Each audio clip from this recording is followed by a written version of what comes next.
tema de actualidad en la entrevista de Cristian del Alcázar Ponce. Hoy con...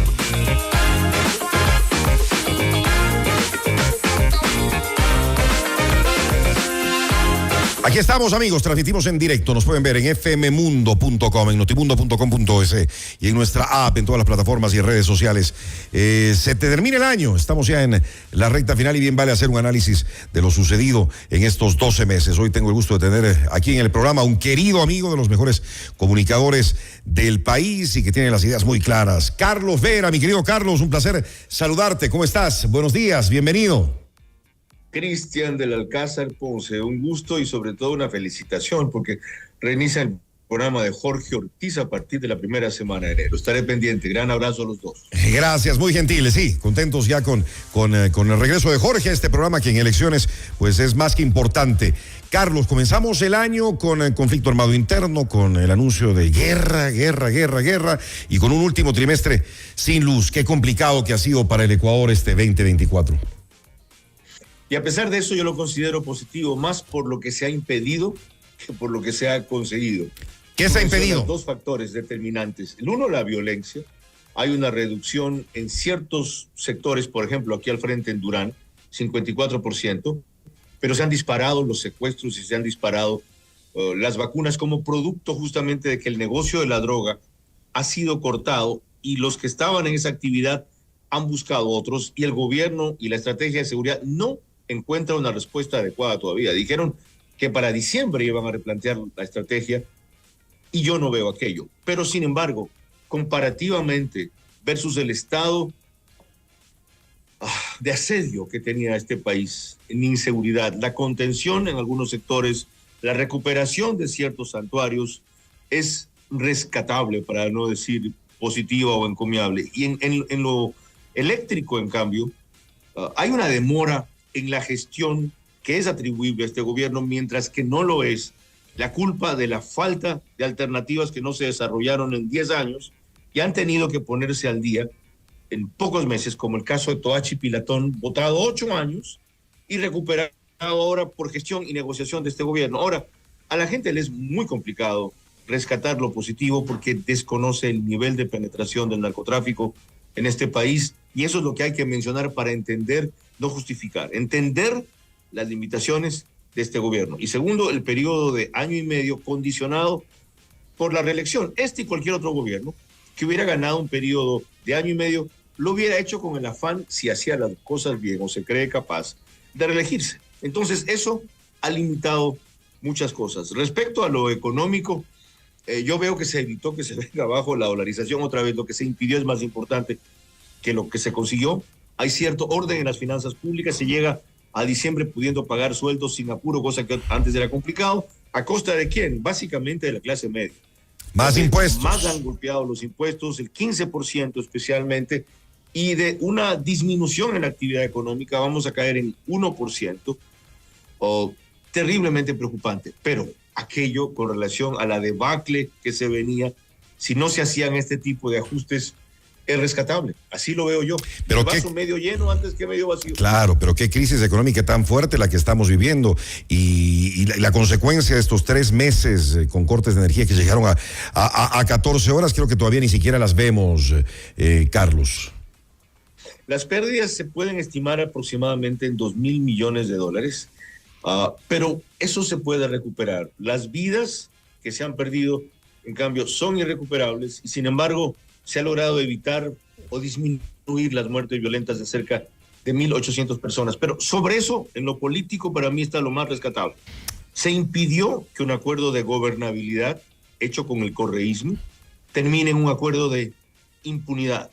Y ha quedado evidenciado ahora que hay un brazo político del crimen organizado en este país que se llama correísmo, nada menos que con el bloque mayoritario de la Asamblea, con el cual ocasionalmente contribuyen y coinciden socialcristianos y construye, y eso es terriblemente grave porque esos partidos sí no son cooptados, todos están con algún nivel mayor o menor de infiltración, pero esos no estaban así.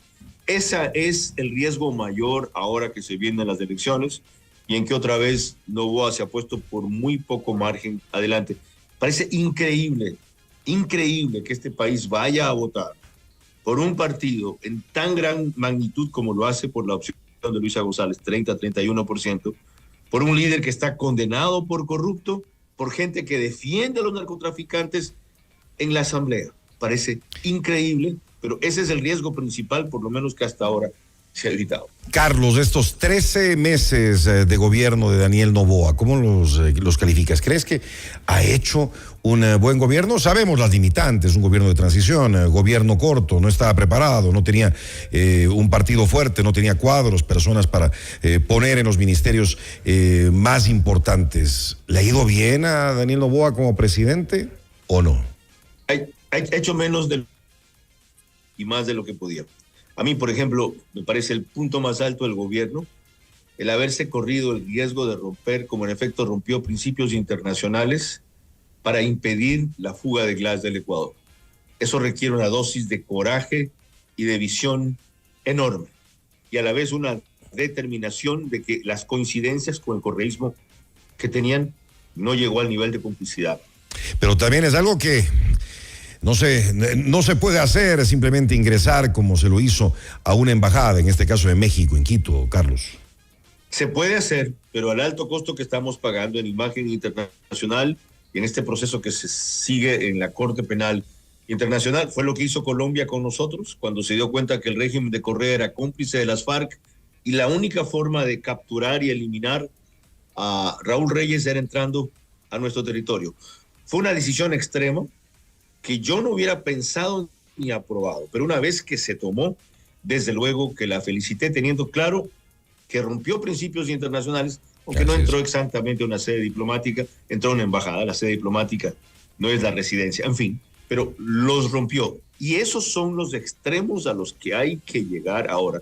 Qué pena que no apliquen lo mismo en otros casos, para evitar que esta gente se siga burlando del Ecuador. ¿Qué más ha sido lo rescatable de este gobierno en este 2024, Carlos, según tú? En política internacional patinamos con lo de Cuenca, pero hemos seguido firme, por ejemplo, con esta reciente decisión de no acolitar la posición de Venezuela, de darle un salvoconducto a Glass. Imposible, ¿no? A cambio de que Venezuela liberara a 6 asilados que tienen en la embajada de Argentina y Argentina otro preso. En el campo económico, curiosamente, el manejo del ministro me parece de lo más prudente y rescatable que hay, siendo extremadamente duro, porque el sacrificio lo puso otra vez, ni siquiera sobre el sector bajo, sobre la clase media, pero al final del año ha dado resultados, nos permite un poco de oxígeno para el próximo, y si el gobierno se reelige, tiene que entender que no podemos seguir con la política de tapahuecos, que es lo que ha hecho este gobierno. En el tema de producción, muy poco. En el tema del MIES, mucho invisible, diría yo. El punto alto ha sido el ministro de Gobierno nuevo en los últimos 2 meses, después de que hubo un ministerio de bajo perfil y de absoluta confusión. Ahora hay por lo menos una conducción política clara. La firmeza que tiene frente a una vicepresidenta que ha dicho poco menos que va a indultar, aunque eso no lo puede hacer, a Correa y a Glass si llega al poder, tirar abajo el IVA, que ya que está subido no se debe volver a bajar, y una cantidad de leyes más.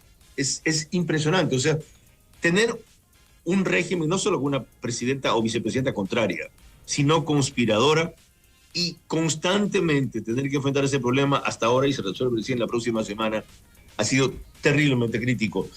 Lo de deportes discreto, lo de turismo valioso, en producción, como dije, nada. Educación rescatable desde que lo tomó Alegría Crespo, no sé qué hace el Ministerio de la Mujer.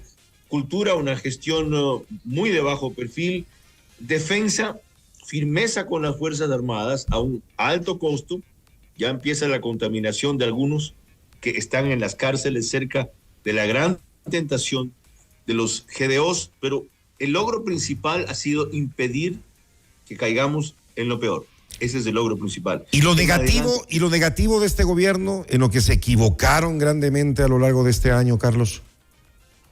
No entender que no todos los que los critican son enemigos. Respecto a hay intolerancia, ¿no? Se siente que hay intolerancia de parte del gobierno. No les gustan para nada las críticas. Diría que incomprensión más que intolerancia. Que yo sepa, no han existido casos graves, concretos o repetidos de persecución, de asedio, de aislamiento, pero es increíble cómo a la prensa que es crítica, y eso que yo no soy de los más críticos, yo no voy a criticar a Noboa como critiqué a Correa, no me pidan eso a mí, como critiqué a Lazo, tampoco, y como critiqué a Moreno, no. Si otros creen que son lo mismo, créanlo nomás. Dios quiera que no nos toque comprobar la diferencia. Pero no veo que haya una actitud no comprensiva, inteligente frente a la prensa crítica. O sea, ellos creen que tienen que ser a favor o en contra, blanco o negro. Son imposibles los matices y ahí se equivocan. Este mundo es a colores. ¿En qué debería mejorar el gobierno en los pocos meses que le queda en el poder? En comprender que los jóvenes no son los únicos, aunque son su base electoral.